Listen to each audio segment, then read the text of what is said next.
vampires, angels, demons. What would you do if you were immortal? Well, that's the reality of Turnitopsis dori, or the immortal jellyfish. Immortal jellyfish, despite their name, still have a life cycle.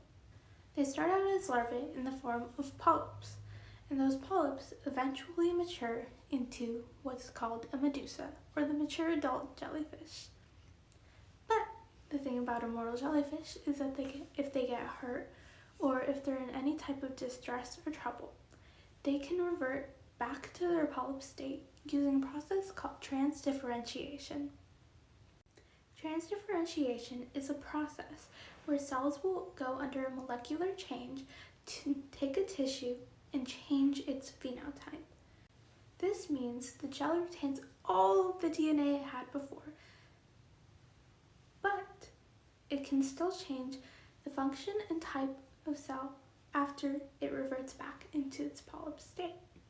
Transdifferentiation is the same process used if a newt has to regenerate one of its limbs, or if you've ever heard of stem cells, they use the same process, where a cell that is programmed already has a job and a function, but one that isn't programmed at all back to its pluripotent state can do absolutely anything.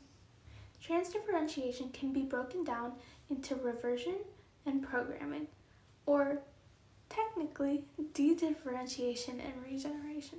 Let me show this to you with a little bit of color, just so that we get it absolutely clear.